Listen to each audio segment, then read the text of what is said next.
Assalamualaikum. Dalam video ni saya akan tunjukkan cara-cara penggunaan SAUNAKU blanket.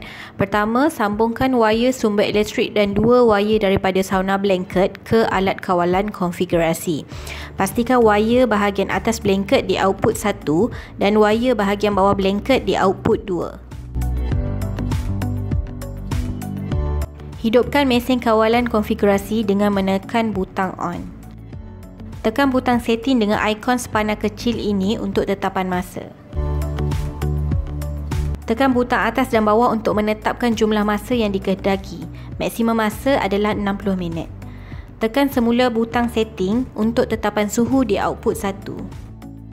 Output 1 ialah tinggi suhu di bahagian atas blanket. Maksimum suhu untuk output 1 ialah 80 darjah Celsius.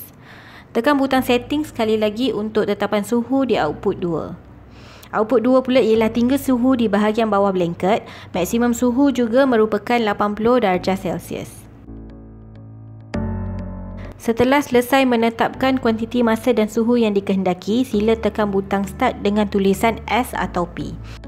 Anda akan nampak titik kecil berkelip-kelip menandakan blanket sudah berfungsi dan mula memanas. Selain butang kawalan yang terdapat pada mesin konfigurasi, alat kawalan jauh juga turut disediakan. Butang tambah dan tolak paling atas ialah untuk tetapan suhu di output 1. Butang tambah dan tolak di bahagian bawahnya pula adalah untuk tetapan suhu di output 2. Manakala butang tambah tolak paling bawah pula ialah untuk tetapan masa. Seterusnya, butang merah berfungsi seperti butang start.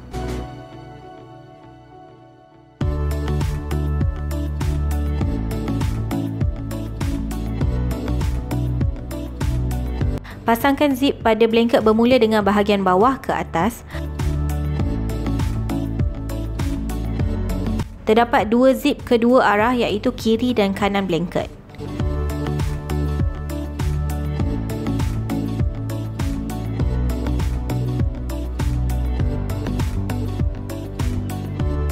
Letakkan tuala di bahagian kaki atau mana-mana bahagian kulit yang tidak berlapik untuk mengelakkan kulit terkena terus ke bahagian blanket yang panas.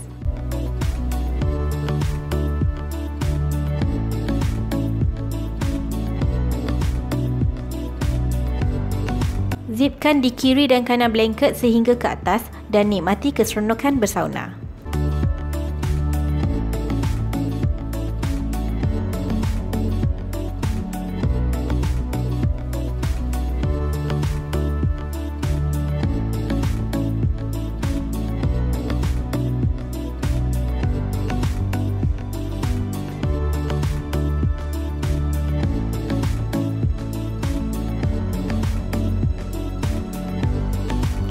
Sedikit info tambahan, blanket sauna diperbuat daripada material kalis air yang berkualiti tinggi.